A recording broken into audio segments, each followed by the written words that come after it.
O selemo le mariga le ge pula e kana bosigo le mosegare. Oh ele.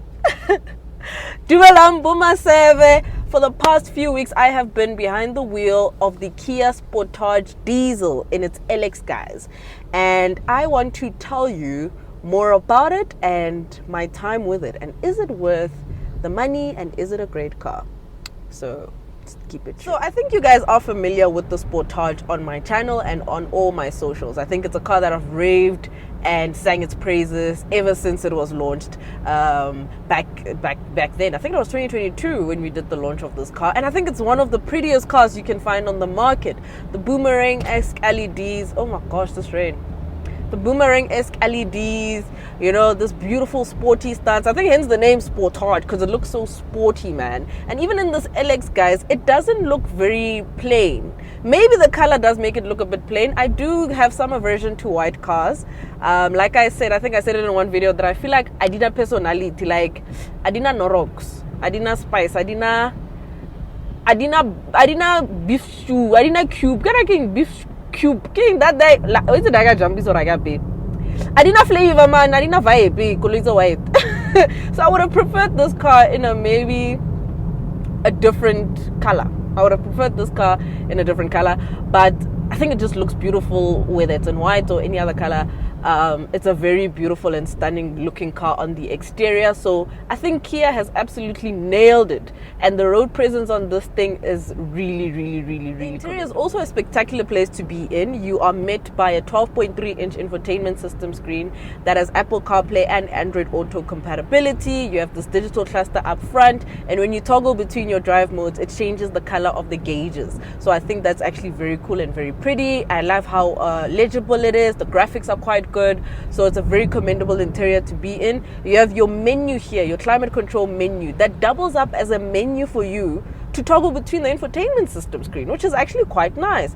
I'm also happy that they have conventional volume buttons here, and you can also toggle between the climate control with that knob.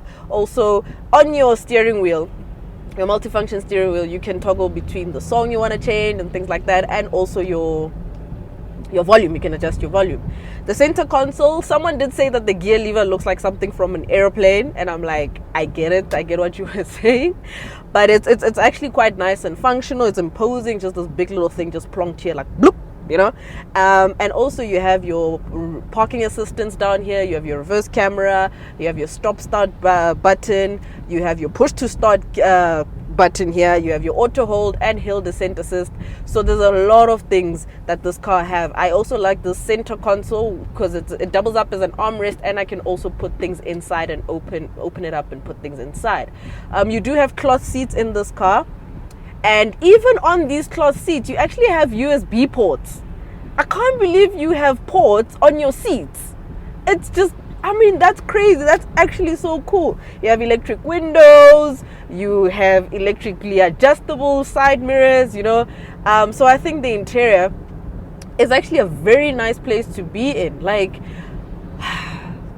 what? This is pretty, man. This is nice. So what is powering the Kia Sportage? The Kia Sportage is powered by a 1.6-liter turbo diesel engine that produces 100 kilowatts and 320 newton meters of torque, mated to a 7-speed dual clutch transmission, a DCT. And this is obviously a front-wheel drive vehicle. Being front-wheel drive, I think front-wheel drive cars are cars that we are so used to. That means all the power is going to the front, and it's quite nice to be in. It's fun. It's a very leisurely drive. It's a very relaxed drive, a very serene drive. You know, this diesel does make a lot of noise when you start it up. It has that grunt, like it does have it when you start it up. But one thing that's commendable about it is that when you're in it and you put your foot down, it's insulated so beautifully that there's very little road noise. Maybe it's because the tires are so thick also, but it's well insulated because there's very little road noise, very little wind noise, and very little engine noise, you know. So it's a very scenic and calm drive, and I think that, you know, when I did my trip to Limpopo in it, I was absolutely taken aback. I drove all the way to Hoedspruit. The twisties on Mahuba's Kloof, it tackled it so well.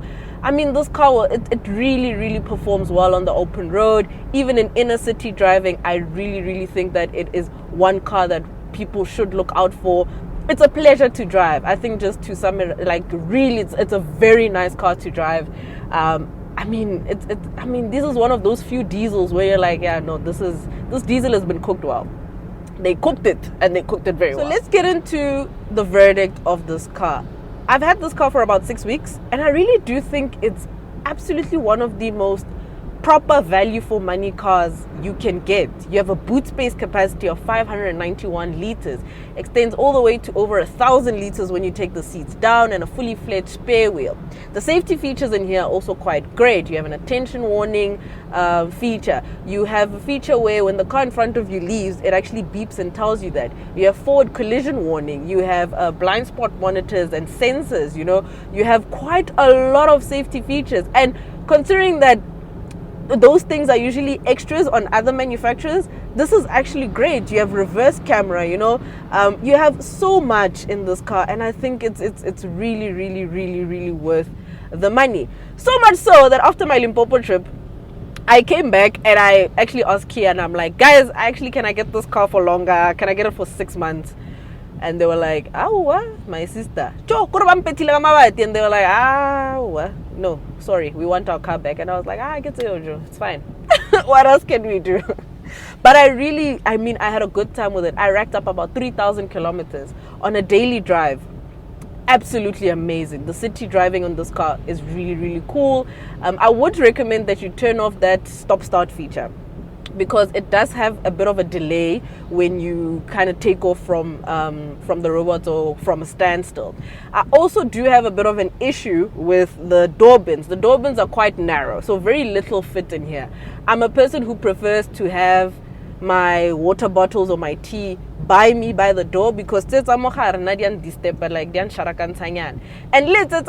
actually way too big, because and then everything because you'll be driving and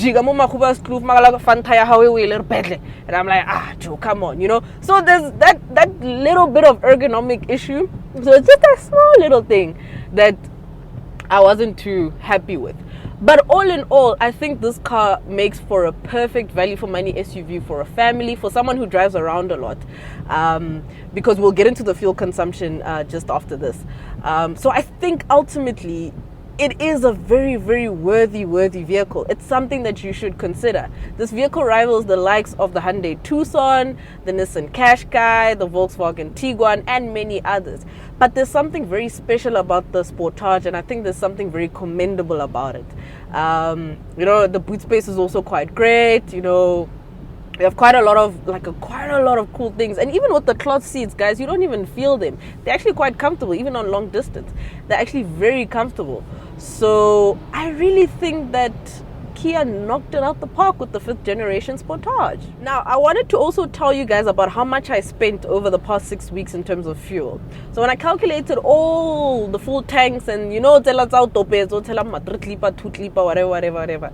I have spent 4,160 rand, right? And a full tank from empty, or when the light goes on, cost me about 1,200 rand, right? And in that 1,200 rand, you get about 856 kilometers of range. And I think that's very commendable. And the fact that this thing, Kia says they have a claimed consumption of Kia claims a consumption of 4.9 liters. I think 4.9 to 5.2 liters, somewhere there. I've been averaging 5.4 liters the whole time. I think it sips quite well on diesel. It's very efficient, it's very frugal. And that is it from me, Boma 7. Don't forget to like, comment, and subscribe.